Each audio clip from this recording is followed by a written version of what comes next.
Grigori Yefimovich Rasputin was born in 1869 in a tiny Siberian village called Pokrovskoye, far removed from the glittering palaces of St. Petersburg. His early life was marked by poverty, isolation, and the harsh winters of Russia's countryside. Yet even in his youth, people whispered that Rasputin was different. He had visions, uncanny instincts, and a strange ability to read people. To some, he was touched by God. To others, he was touched by madness. What is certain is that this obscure peasant would become one of the most infamous figures in Russian history. His name would forever be tied not just to scandal and mysticism, but to a prophecy, a curse, that seemed to foretell the destruction of an empire. Rasputin wandered for much of his early life. He never trained formally as a priest, but he became a wandering holy man, or starets.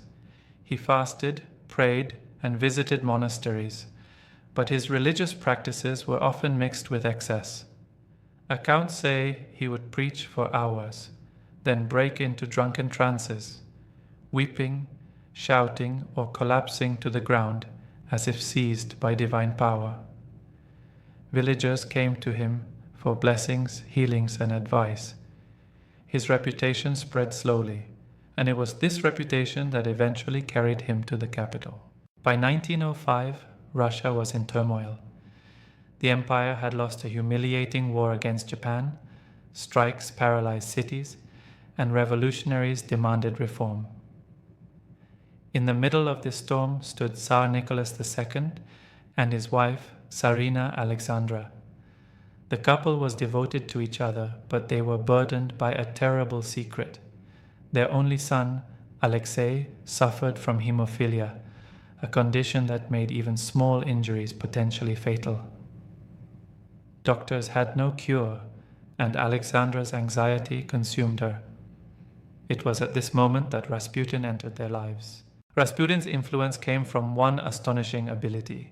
When Alexei bled uncontrollably, Rasputin prayed over him, and the bleeding would often stop. Historians still debate how this happened. Some suggest Rasputin calmed the Tsarina, whose stress worsened her son's condition.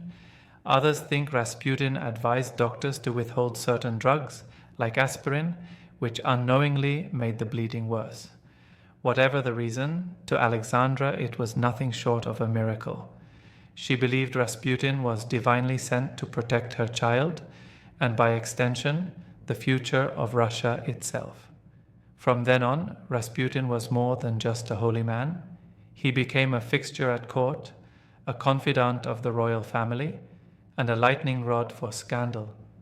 Nobles despised him, priests condemned him, newspapers published lurid stories of orgies, drinking binges, and corruption. But none of it mattered to Alexandra. She saw in him the hand of God, and that devotion gave Rasputin enormous power. Yet Rasputin himself seemed to know that such power could not last. By 1916, with Russia suffering devastating losses in World War I, resentment toward him reached a boiling point. Politicians accused him of sabotaging the war effort. Nobles claimed he was controlling the Tsarina. The people whispered that he was the true ruler of Russia. Enemies gathered in secret, determined to eliminate him. And it was then that Rasputin put his prophecy into writing. In a letter to Tsar Nicholas, dated December 1916, Rasputin issued a chilling warning. He wrote that if he were killed by ordinary criminals or by the peasants, the Tsar's family would continue to rule. But if noblemen, the very aristocrats who conspired against him, spilled his blood, then within 2 years, the Romanov dynasty itself would be destroyed. The Tsar, his wife, and their children would all die violently, and Russia would be consumed by chaos. It was not a vague warning. It was specific, ominous, and eerily timed. Only days later, the prophecy began to unfold. On the night of December 29th, Rasputin was invited to the palace of Prince Felix Yusupov, one of the wealthiest men in Russia. There, in the basement of the palace, the conspirators attempted to kill him. They fed him cakes and wine laced with cyanide. To their horror, he seemed unaffected. Panicked, they shot him in the chest. He fell, but when Yusupov leaned over his body, Rasputin opened his eyes and lunged at him. He staggered to his feet, clawed his way up the stairs, and tried to escape into the snow. A second gunman fired again, striking him down. His body was later dumped into the icy Neva River. The details of that night became legendary. Some say Rasputin was still alive when he hit the water, his lungs filled with water when he drowned. Others claim his corpse showed signs of brutal beating as well as gunshot wounds. What is beyond doubt is that his killers were not peasants. They were princes, dukes, and officers, exactly the men he warned about.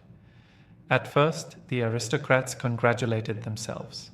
They believed they had rid Russia of a dangerous manipulator. Newspapers hailed the conspirators as heroes. But Rasputin's curse began to take on weight almost immediately. Within 2 months, the February Revolution erupted. Crowds filled the streets, soldiers mutinied, and Nicholas was forced to abdicate. The centuries-old Romanov dynasty collapsed. The family was imprisoned, and Russia fell into civil war. In July 1918, just a year and a half after Rasputin's death, the prophecy reached its dreadful conclusion. Nicholas, Alexandra, and their 5 children were herded into a basement in Yekaterinburg.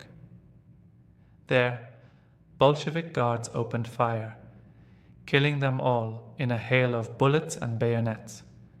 The dynasty Rasputin claimed he could protect was annihilated right on schedule. For many Russians, the accuracy of his prediction was too exact to dismiss. They began to believe Rasputin had truly seen the future, or that his dying words had cursed the empire. His name became synonymous with dark prophecy, and the curse seemed to linger. The men who killed him faced ruin.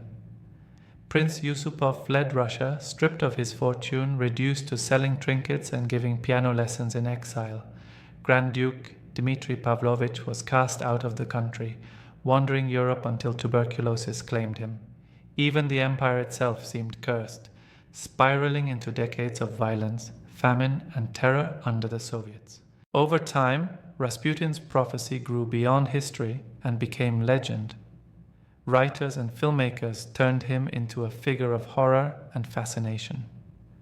Was he a fraud who guessed correctly, or a mystic who channeled forces beyond comprehension? Was the Romanovs' destruction inevitable, or did Rasputin himself plant the seed of doom? His enemies saw him as a demon who corrupted the monarchy. His supporters saw him as a martyr whose warning was ignored. Either way, the curse has endured for more than a century. Even today, tourists in St. Petersburg whisper about his death. Some claim his ghost still wanders the palace where he was killed. Others insist that his bones were never truly buried, and that his spirit continues to haunt Russia's rulers. The myth of his prophecy has become inseparable from the collapse of the Romanovs. One man's letter, scribbled days before his violent death, became the lens through which an entire revolution was remembered. And maybe that is the real power of Rasputin's curse. It was not just that he foresaw the end of a dynasty. It was that he embodied the fear, the uncertainty, and the sense of doom that already hung over Russia in its final days. His words gave that chaos a face. His death gave it a symbol, and his prophecy gave it meaning. Grigori Rasputin died more than a century ago, but his curse still echoes through history. A poor Siberian peasant despised by nobles, embraced by a desperate queen, murdered by princes, and remembered as the man who predicted the death of an empire. Was it coincidence, or was it destiny? Perhaps we will never know. But one truth remains.